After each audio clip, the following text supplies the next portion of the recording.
புறம், புறப்பாட்டு, நந்தா, விளக்கம். இதெல்லாம் வந்து புறநானூறுக்கு வழங்கப்படக்கூடிய வேறு பெயர்கள்.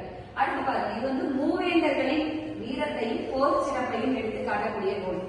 மூவேந்தர்களின் வீரத்தையும் போர் சிறப்பையும் எடுத்து காட்டக்கூடிய நூல். அதனாலதான் என்னன்னு சொல்றாங்கன்னா புறம் சார்ந்த நூல் அப்படின்னு சொல்றாங்க. சரியா? அகம் என்பது உள்ளம் பற்றியது, புறம் என்பது சமூக வாழ்க்கையும் வெளியே நடக்கக்கூடிய, அதாவது குடும்பத்திற்கு வெளியே நடக்கக்கூடிய நிகழ்வுகள் அனைத்துமே புறத்திற்குள் அடங்கும். சரி, அது மாதிரி இதுல வந்து வீரத்தையும் போர் சிறப்பையும் எடுத்து சொல்றாங்க.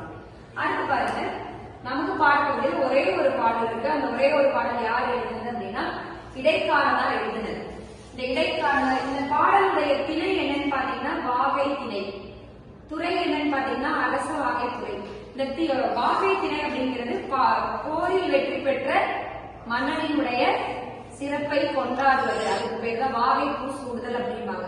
யாரெல்லாம் வெற்றி பெற்றார்களோ போரில் அவர்களுக்கு வாகை பூ சூடுதல் வாகை திணை எனப்படும். சரியா? அடுத்து வந்து இந்த பாட்டினுடைய பொருள் என்னன்னு பாத்தீங்கன்னா இடைக்காரனார் எழுதின பாடல்.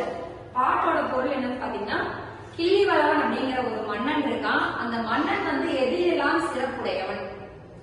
சரியா? அத வந்து இந்த இடைக்காரனார் சொல்லிட்டு என்ன சொல்றாரு அப்படிங்கிறது அந்த பாடலுடைய பொருள். இந்த கிள்ளிவளவன் மிகுந்த வீரமுடையவன். எந்த நாட்டினுடன் போரிட்டாலும் அங்க இருக்கக்கூடிய மக்களையும் மன்னர்களையும் தோல்வி அடைய வைப்பது இவனுடைய சிறப்பு. சரியா? அந்த மாதிரி அவன் என்ன பண்றான் அப்படின்னா பிற நாட்டோடு போர் தொடுக்கிறான். அந்த பிற நாட்டோட அவர்களை போர் தொடுக்க வேண்டாம் என்று இந்த இடைக்காரனார் வலியுறுத்தக்கூடியதான் இந்த பாடல். சரியா? அதுக்கு எப்படி ஒரு சொல்றாரு பாருங்க கிள்ளிவளவன் கிட்ட. கிள்ளிவளவனுடைய வீரம். கிள்ளிவளவனே நீ எப்படிப்பட்டவன் தெரியுமா? இடைவிடாத கொடைப்பண்பு உடையவன். எப்படிப்பட்டவன்? இடைவிடாத கொடைப்பண்பு உடையவன். மலை போல் உயர்ந்த யானை கூட்டங்களை உங்ககிட்ட நீ வச்சிருக்க. அடுத்து சொல்றாங்க மின்னும் வேல் கொண்ட. மின்னும் வேல்னா வேல் எப்பயுமே கையில வச்சிருக்கக்கூடிய படை வீரர்கள் இருக்கக்கூடிய நாடு உன்னுடைய நாடு. அப்புறம் என்ன சொல்றாங்க?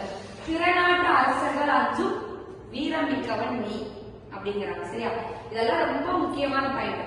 அப்போ போரில் சிறந்தவர்கள் இந்த குறுநில கிள்ளிவளவன் ஆட்சி செய்யக்கூடிய அந்த நாடும் அந்த நாட்டு மக்களும் அப்படிங்கறத வந்து இந்த இடத்துல பதிவு பண்றாரு இடைக்காரனார். அப்படி எல்லா சிறப்புகளும் எல்லா உங்ககிட்ட இருக்கு.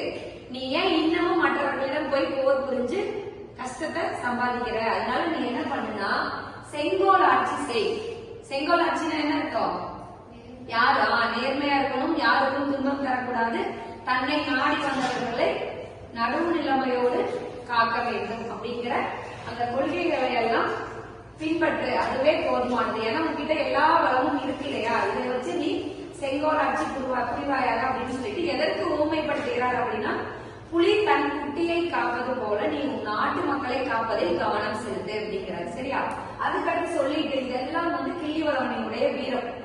அவர் வீரமாக இருக்கிறதுனாலதான் என்ன பண்றாரு? தன்னுடைய நாட்டு மக்களையும் அதே போல வச்சிருக்க. என்னென்ன வீரர்கள் பாருங்க.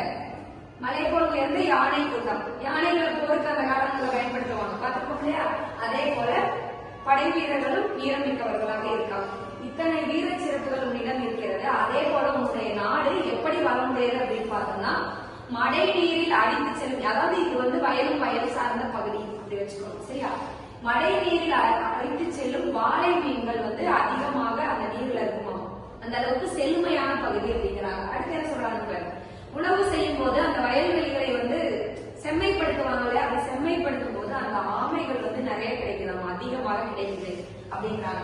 அடுத்து என்ன சொல்றாங்க? கரும்பு தோட்டம். அந்த கரும்பில் இருக்கக்கூடிய தேனை புரிஞ்சுவதற்காக வரக்கூடிய தேனீக்கள் அப்படிங்கிறாங்க. அப்போ இந்த கரும்பு தோட்டம் அப்படிங்கிறது செழுமையான பகுதிக்கு ஒரு எடுத்துக்காட்டு. அதை இந்த இடத்துல பதிவு பண்றாங்க. அதுக்கடுத்து பெண்கள் விரும்பி சூடிக்கொள்ளக்கூடிய குவளை மலர் மிகுதியாக இருக்கு. மலர்கள் எங்க இருக்கும்? நீர்நிலை அதிகமாக இருக்கிற பகுதியில தான் இருக்கும். அப்ப அந்த நீர்நிலை அதிகமாக இருக்கிற பகுதிகள்ல இந்த நாட்டு மக்கள் வசிக்கிறாங்க. இப்ப நீர் இருந்தாலே அந்த இடத்துல வளமா தான் இருக்கும் அப்படிங்கறது வந்து கருத்து. அப்போ அந்த குவளை மலர்கள் அந்த பூத்து கொடுக்கறதுனால நீர்நிலைகளும் மிகுதியாக இருக்கின்றன அப்படிங்கறத பதிவு பண்றாங்க. அதுக்கடுத்து இப்படி வளமும் இப்படி வீரமும் மிக்க உன்னிடம் என்ன பண்றாங்கன்னா அந்த புன்சை நில மக்கள் அப்படிங்கிறவங்க முல்லை நில மக்கள். அவங்க கிட்ட பாத்தீங்கன்னா செழுமை கொஞ்சம் குறைவாதான் இருக்கு. அப்ப செழுமையான பகுதி இல்லாதனால அவங்க என்ன பண்றாங்க? செழுமையான பகுதிகளுக்கு விருந்தோம்பலுக்காகவும் கொடை பண்புகள், அதாவது படிச்சவங்க கொடை தேடியும் வர்றாங்க. அப்படி புன்செய் மக்களுக்கு உதவி செய்ய அளவிற்கு உன்னிடம் என்ன இருக்கு, பொன்னும் பொருளும் இருக்கிறது, அதை வைத்து நீ செங்கோல் ஆட்சி புரிந்து சிறப்போடு வாழ்வாயாக, அதனால் திறனானோடு போர் தொடுக்காதே என்று இடைக்காலனால் தீவரவனுக்கு வலியுறுத்தக்கூடியதாக இந்த பாடல் அமைந்துள்ளது. நன்றி.